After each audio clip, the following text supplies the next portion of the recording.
Quais foram as coisas que Deus te mostrou e que na hora você gostou, seu coração se alegrou, mas a crença veio e falou, isso não é para você. Se Deus te mostrou, Ele tem a intenção de te dar. Claro que para isso existe um processo de amadurecimento, processo de desenvolvimento, processo de gestão emocional, gestão financeira, uma série de coisas. Todos os processos. Fica tranquilo porque Ele não te entrega nada antes que você não esteja preparado para administrar.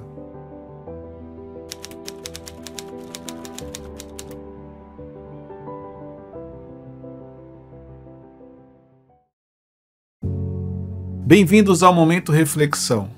Esse mês nós estamos com uma série especial, a série Minha História, onde eu estou trazendo histórias, partes, fases da minha vida, estou compartilhando com você e quando eu compartilho, eu te ensino algo. E qual é o verdadeiro intuito disso? Que você aprenda a olhar para a sua história e aprender com situações, com fases, com desafios, com processos que você passou. Se você aprender a olhar para a sua história da maneira certa, com certeza o seu crescimento, o seu avanço, ele vai ser feito numa velocidade muito maior. Por isso que eu quero que você aprenda a olhar para a sua história, assim como eu faço com a minha, e eu aprendo muito com situações que eu passei no passado. Mas olha só que interessante, eu quero voltar no tempo hoje, há 26 anos atrás, quando eu me casei com a Luciana. Poucas vezes eu falei sobre isso no Mentorcast, no Conectando, sobre essa fase da minha vida. De cabeça aqui acho que eu falei uma, no máximo 2 vezes. Mas quando eu me casei com a Luciana, na realidade, nessa época, eu trabalhava no McDonald's. E o salário que eu tinha nessa época, era em torno de 300 e poucos reais. Era o salário que era pago. Eu trabalhava 4 horas e meia por dia, era um salário muito baixo. E quando nós casamos, eu tinha 18 anos, a Luciana tinha 17, então imagine que eram praticamente 2 crianças. Mas por que eu estou voltando no tempo? Para você entender, no final, por que eu tive que voltar há 26 anos atrás para te falar dessa parte.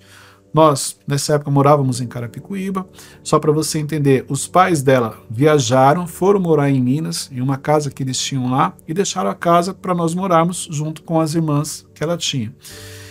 Porque eu ganhava um salário baixo, minha mãe, eu lembro que ela recebia uns tickets na empresa que ela trabalhava, então todo mês ela ajudava, dava esses tickets, a minha cunhada também, ela recebia ali alguns cupons que ela dava para a gente poder fazer a compra do mês, pagar as contas, então esse foi o cenário quando nós casamos.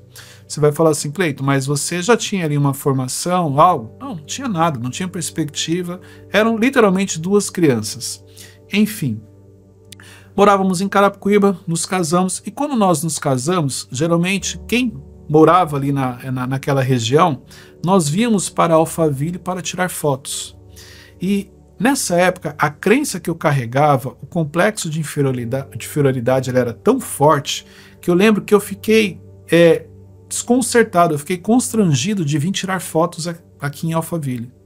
Olha só que interessante, eu lembro que o fotógrafo ele brincava, tá? Eu estava ali muito sério, na minha cabeça era assim, ó, gente, vamos logo embora, vai que eles descobrem que nós somos de Carapicuíba. Isso era a crença que eu carregava, era o complexo de inferioridade que eu carregava, a ponto de eu não conseguir ficar nesse ambiente. E aqui eu já quero te ensinar algo que eu aprendi ao longo desses anos.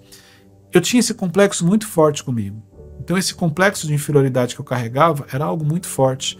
Por quê? Porque a minha infância foi uma infância humilde, foi uma infância simples. E é como se eu entendesse que na vida existem pessoas que têm, existem pessoas que não têm.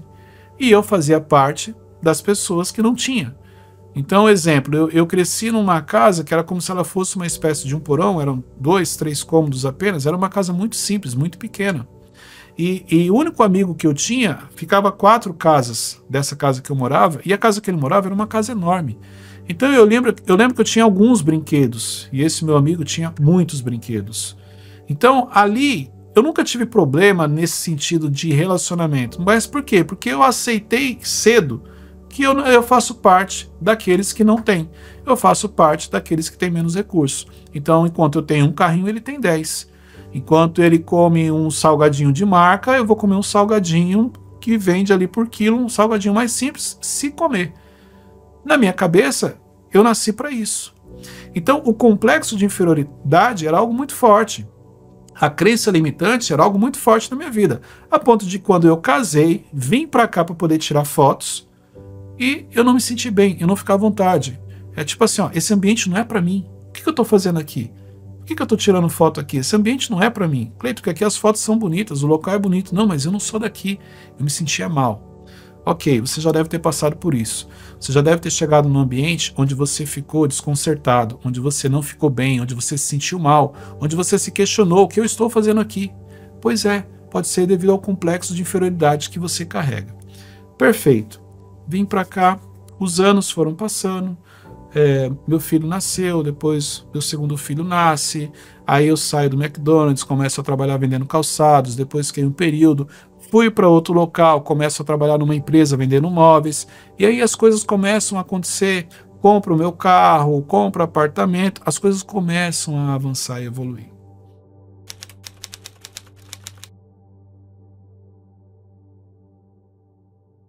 Ok, 15 anos se passaram, 16, 17 anos se passaram, eu conheço ali o Thiago Brunet, começo a fazer os cursos no instituto, a gente começa ali, eu começo a acompanhar no clube de inteligência, começo a ter uma evolução, começo a desenvolver na minha gestão emocional, começo a ter uma mentalidade diferente, resumindo, começo a mudar o meu nível intelectual, nível financeiro, uma série de coisas positivas começam a acontecer, começo a acessar ambientes que até então eu nunca sonhava em acessar. Só que o problema é que nessa época o complexo ainda me acompanhava. O complexo ainda era algo muito forte. A crença batia muito forte. Neste acompanhamento, ele me convida para fazer parte ali do instituto, que era dele. E eu começo a fazer um trabalho voluntário. Só que nessa época eu já trabalhava numa outra empresa e eu tinha um bom salário, eu tinha ali benefícios consideráveis, eu estava bem posicionado vamos dizer assim, para os acessos que eu tinha. Então, para os ambientes que eu acessava, eu estava bem posicionado. Só que os ambientes novos que eu estava acessando não era a mesma coisa. Então, ali eu já estava abaixo. Mas as coisas começaram a acontecer.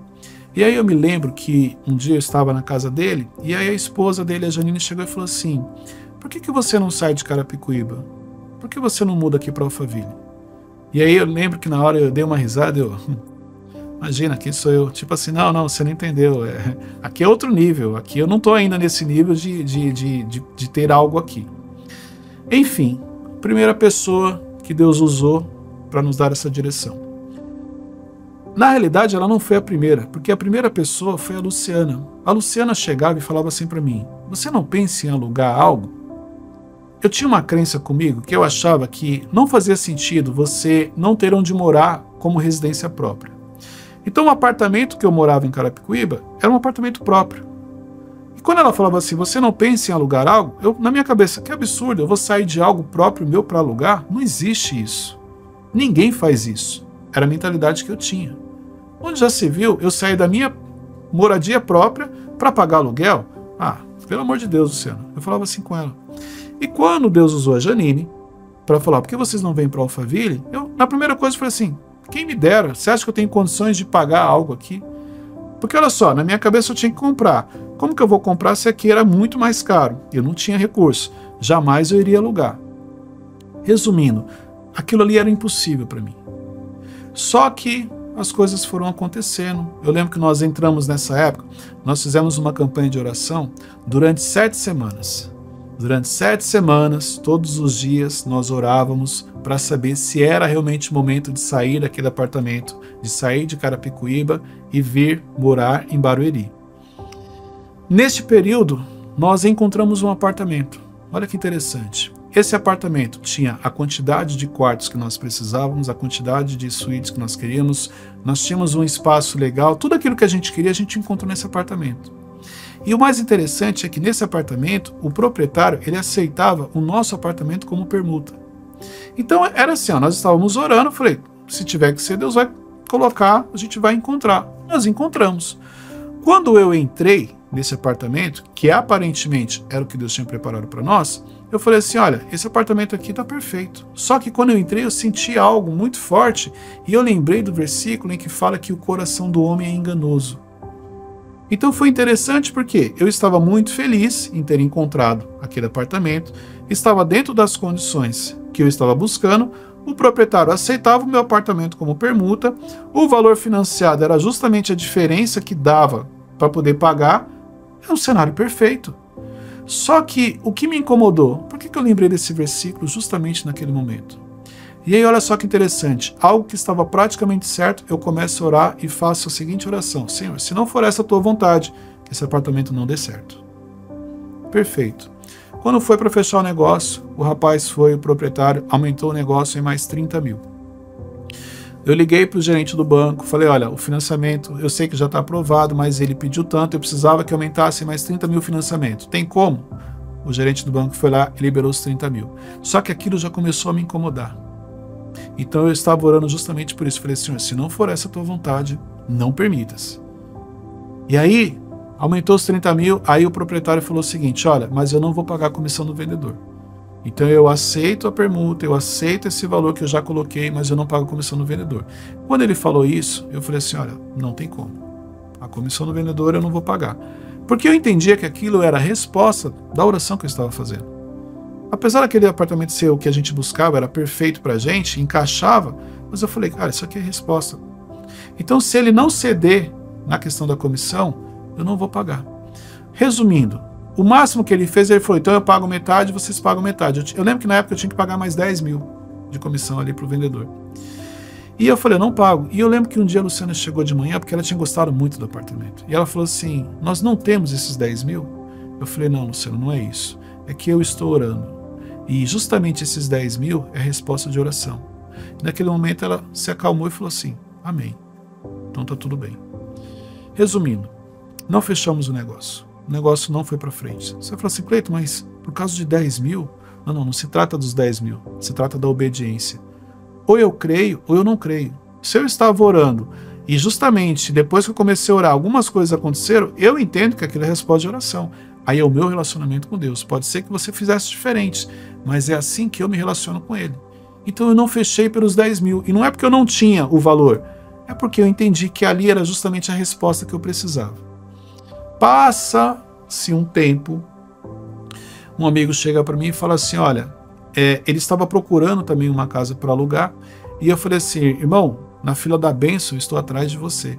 Então você tem que achar logo a sua casa, porque eu tenho certeza, quando você achar a sua casa para alugar, eu vou achar o apartamento para comprar. E ele falou assim para mim, ó, só que você está na fila errada, porque a fila que está andando é a de alugar e não é a de comprar. E quando ele falou aquilo mexeu comigo. E eu falei assim, poxa, será? E eu fui falar com a Luciana. Eu lembro que quando eu falei com ela, ela virou e falou assim, eu tô há 2 anos falando isso para você. Eu já te falei isso várias vezes. E aí, aquela coisa que todo marido escuta, né? Eu já te falei. Eu, não, mas você não falou desse jeito e tal. Enfim, decidimos alugar.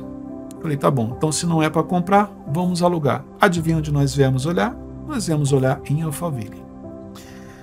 O primeiro apartamento que nós entramos, quando eu entrei nesse apartamento, veio algo assim, me deu um frio na barriga, eu comecei a suar, a pressão acho que caiu, eu comecei a passar mal.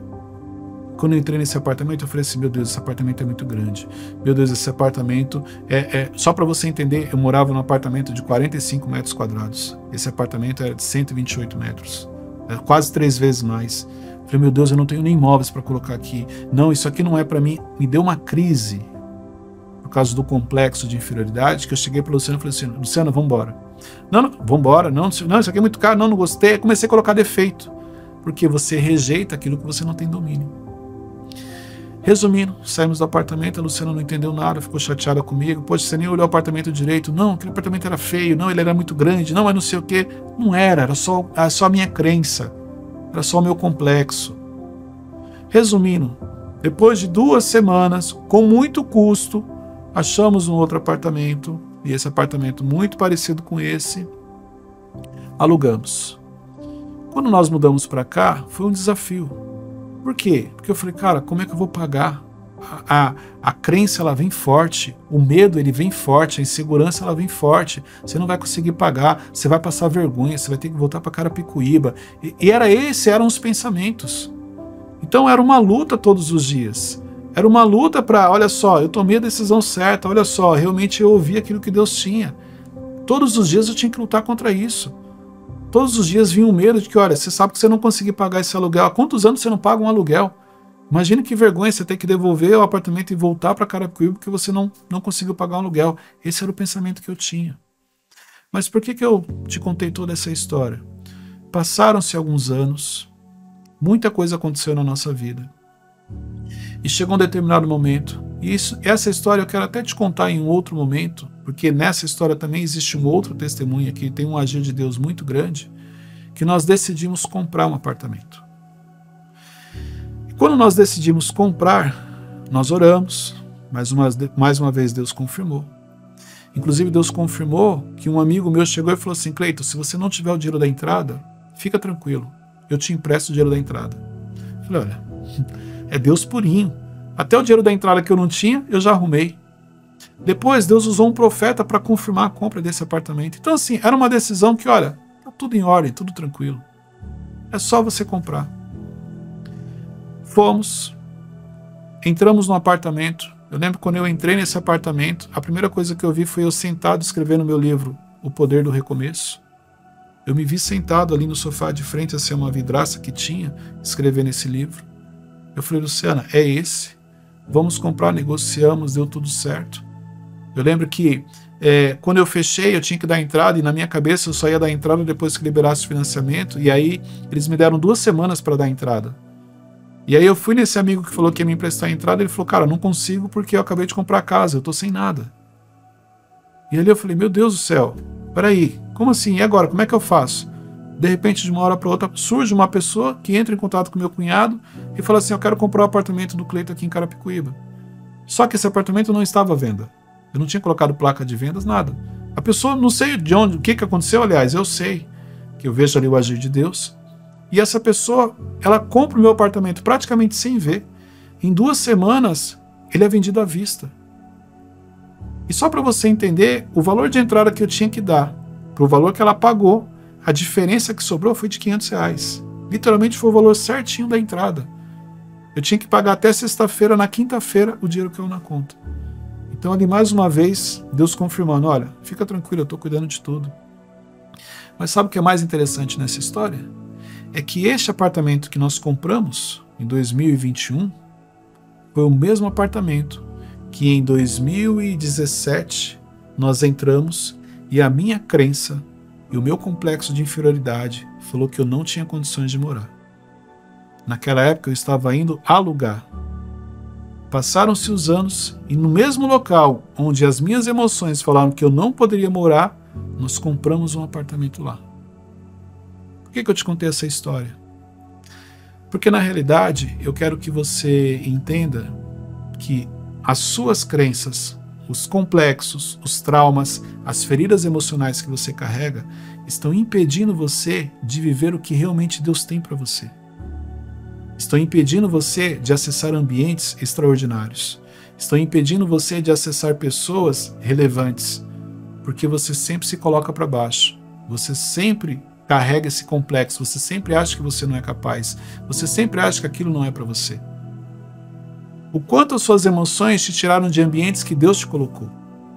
O quanto as suas emoções te impediram de tomar decisões que Deus queria que você tomasse. O quanto as suas emoções fizeram você perder oportunidades preparadas por Deus. Talvez você não tenha parado para pensar nisso. Eu já passei por isso. E eu sei como eu me senti, eu sei como eu me sentia e eu sei a luta que foi para romper, porque não é um processo fácil. Mas só para você entender o quanto o nosso emocional pode interferir em algo espiritual, algo que Deus tem para você. Porque a crença ela é muito forte, são as verdades que nós carregamos. Na minha cabeça, quem sou eu para morar aqui em Alphaville? E olha o que aconteceu. Me permiti, muitas coisas aconteceram, comprei no mesmo lugar que a crença falou que não. E para encerrar, eu queria chamar sua atenção para algo extraordinário. Esse apartamento que eu comprei, depois eu acabei vendendo ele. Essa é uma outra história que eu te conto em um outro momento. Mas você lembra do dia que eu vim tirar foto? No dia que eu casei? Que eu falei que eu estava me sentindo mal? Que eu falei que eu estava me sentindo num complexo ali de inferioridade, eu estava constrangido. Parecia que a qualquer momento ia aparecer alguém me expulsar daquele local. Esse local é uma praça que tem aqui em Alphaville chamada Gruta. É uma igreja católica que tem lá, que ela é em uma gruta. E essa praça ela é muito bonita, por isso que muitos casais, inclusive, vêm tirar fotos ali. Sabe onde eu moro hoje?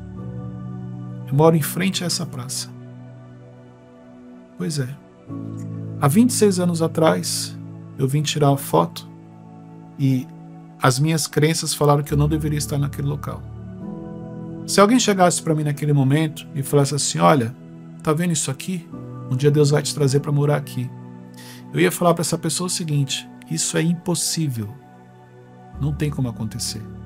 Nunca eu vou morar num lugar desse, porque eu não tenho condições.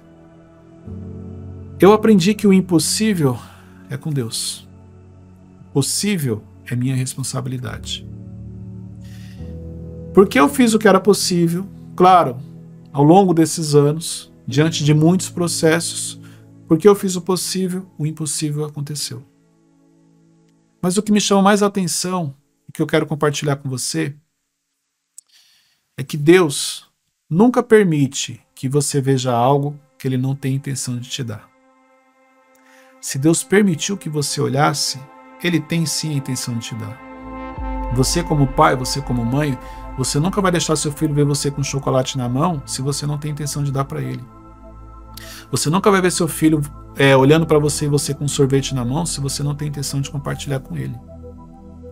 Quais foram as coisas que Deus te mostrou e que na hora você gostou, seu coração se alegrou, mas a crença veio e falou, isso não é para você. A crença veio e falou, isso não é seu. O que Deus tem te mostrado nos últimos tempos, e você tem lutado contra aquilo, simplesmente porque o complexo está falando que você nunca vai ter acesso àquilo. Se Deus te mostrou, Ele tem a intenção de te dar. Claro que para isso existe um processo de amadurecimento, processo de desenvolvimento, processo de gestão emocional, gestão financeira, uma série de coisas. Todos os processos. Fica tranquilo porque Ele não te entrega nada antes que você não esteja preparado para administrar. As coisas chegam no tempo certo da sua maturidade. Muitas vezes o tempo de Deus já chegou na sua vida, mas você não fez o que deveria. Então olha só, o que Ele tem te mostrado e que você na realidade não está percebendo que Ele tem a intenção de te dar. Mas você precisa confiar, você precisa obedecer, e você precisa fazer o que é possível, que é sua responsabilidade. O impossível, não se preocupe, é com Ele. O impossível dele vai acontecer quando o possível, que é sua responsabilidade, for feito. Deus abençoe e até o próximo vídeo.